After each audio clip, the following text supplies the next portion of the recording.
আচ্ছা বন্ধু, এই যে নোয়াখালী আর কুমিল্লার ভিতরে এখন যে একটা লড়াই চলতেছে, হ্যাঁ, বাংলাদেশের ভিতরে, আসলে তুমি রিগাল বা বলবা মানে কে বিভাগ পাওয়ার যোগ্য বেশি তোমার? বিষয়টা ওভাবে মানে আসতেছে না। বিষয়টা হচ্ছে বিভাগ পর যোগ্যকে, যোগ্য আছে কারা? যত বাংলাদেশে বড় বড় রাজনীতিবিদ, শিল্পপতি, মুক্তিযোদ্ধাবিহীন সব কিন্তু নোয়াখালীতেই বেশি। আবার নোয়াখালীতে শিক্ষা, হসপিটাল, মানে বিভাগ হওয়ার যোগ্য অনেক দিয়ে, অনেক পাশ দিয়ে অনেক ধনী জ্বালা। হ্যাঁ, নোয়াখালী বিভাগ হওয়ার অনেক পাশে যোগ্য।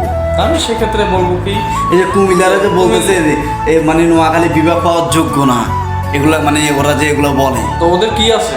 ওরা তো পরকীয় ভরপুর, ওরা তো পরকীয় ভরপুর। ওদেরকে যে ছয়টাই দিয়ে দেন, যে ছয়টায় ওরা জেলা পাক, সে কটা তো পরকীয়তে ভরপুর হয়ে যাবে। ওরা তো ওদের ক্যান্টনমেন্ট নিয়ে গর্ব করে। ওরা নাকি বিশ্বের রোড বন্ধ করে দিবে।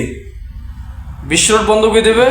তাহলে বাংলাদেশ কি ওই কুমিল্লা কি রাজধানী হয়ে গেল নাকি? মানে ওদেরকে কি রাজধানী দেওয়া দরকার নাকি? ওদেরকে রাজধানী দিয়ে দেয়। তুমি ওদের বিভাগ না দিয়ে রাজধানী দিয়ে দেয়। ওদেরকে নিয়ে তুমি একটা কিছু বলো, মানে তাদেরকে নিয়ে বলার মতো কিছু নাই। ওদেরকে নিয়ে আমার বলার মতো কোনো লাইন নাই।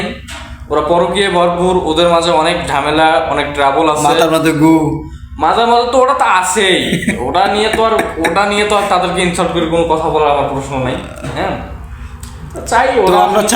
আমরা চাই নোয়াখালী যেন বিভাগটা পায়। আমাদের বাংলাদেশের ভিতরে যত রাজনীতির নেতা আছে সব নোয়াখালী থেকে উৎপন্ন হয়েছে। ঠিক আছে, তো ভালো থাকেন। আসসালামু আলাইকুম।